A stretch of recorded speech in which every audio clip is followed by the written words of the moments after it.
All right. Good morning, Professor Ginsburg and class. I hope you guys are having a great week.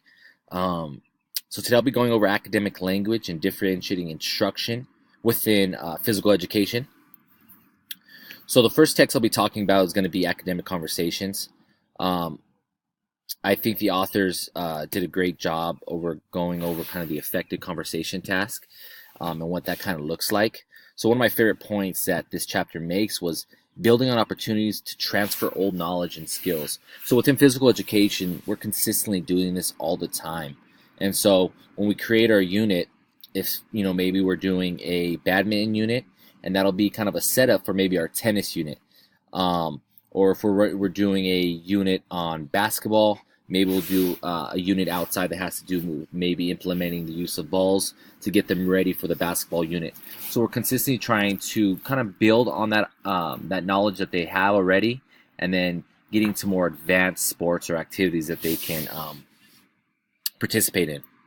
Moving on, this is probably one of my favorite chapters that the authors talk about, is training students for advanced conversations.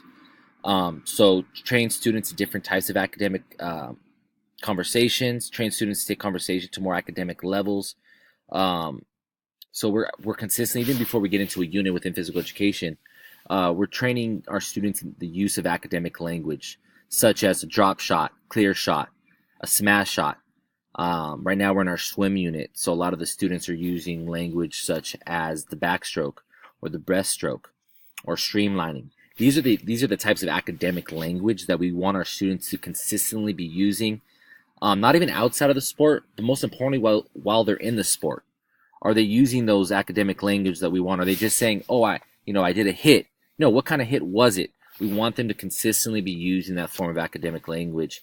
And another part of this I really liked was train students to encourage and compliment. So being within sports, we want our students to have sportsmanship.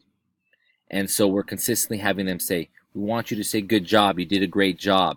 Not to bring each other down. I think physical education, sportsmanship is a huge part of that. How can we work as teams and get along, whether you win or lose? And so this is something that not only I do, but my guide teacher are constantly integrating in our classroom, making sure our students are respecting one another, encouraging and complimenting. So moving on to integrating and differentiating instruction and understanding. One of the first things the author talks about is responsive teaching with academically diverse classroom. So students need to know the learning goals of a unit or lesson and criteria for successfully demonstrating proficiency with the goals. So even, for instance, when I'm in my swim unit right now, even before we begin, I'm going under the importance of learning these goals and what we're going to have to accomplish throughout the unit and why it's important. And most importantly, how can they apply it to life? So when I talked about my swimming, I said, swimming, having the ability to swim, learning the skill of swimming is critical. It's very important. You never know when you're going to be near a pool or the ocean or any body of water. And so it's a good skill to be able to have in case in an emergency, whether you fall in or someone else falls in, you have the skill of swimming. So when I go over that, the students understand, one, the importance, and they know exactly what they're going to be learning throughout the whole entire unit. Looking at teaching for understanding in academic diverse classrooms going on, I love this where to framework. I really, really do. One of the ones that I like is the H. How will I hook and engage the learners in what ways I will help them connect desired learning to their experiences and interests? So it goes back to what I was previously talking about, letting the students know this is a skill that is very important to have, not even only now, but in your future. And so when I do that, students get interested, they get engaged, they're looking forward to learning how to swim, but most importantly, becoming a stronger swimmer. I also like the E. How will I promote student self-evaluation and reflection?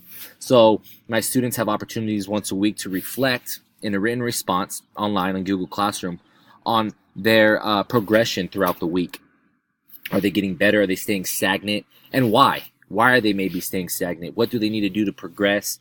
And they can list any questions for me that I can respond back to, so students are consistently kind of self-evaluating themselves and seeing where they're at and where they want to be in the future. And then last but not least, Focus by Mike SCHMOKER. He really talks about incorporating literacy within our content area. Now, though he doesn't get specific within physical education, I think it's crucial to incorporate reading and writing into physical education. And when you look back on physical education in the past, there wasn't a lot of it. But now we're seeing this shift towards literacy getting incorporated within physical education. And so kind of Schmoker talks about giving different types of reading, newspapers, magazines, maybe blogs. And so we give our students a wide range of opportunities to choose the resource that they want to choose to read from, such as a book or maybe an article. Maybe they just want to read a blog and respond to it. So just giving them an option is a great way to differentiate your instruction and give them opportunities to choose where they feel most comfortable.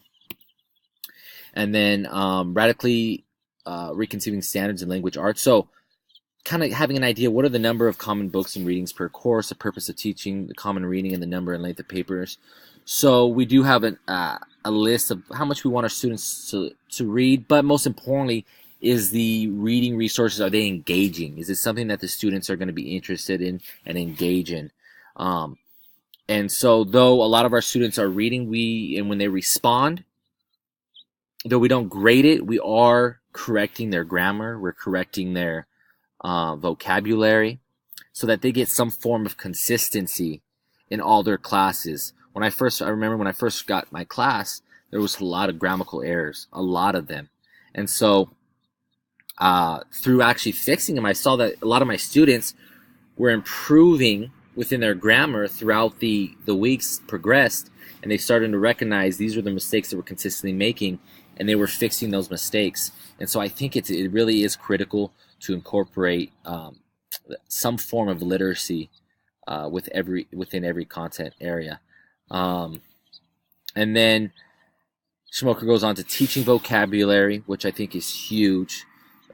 Teaching them not only how to use it within a given sport or a given activity, but how does it look on paper? Are you spelling it correctly? I think that's another important part of literacy. And so I hope you guys enjoy the presentation and hope you guys have a great week.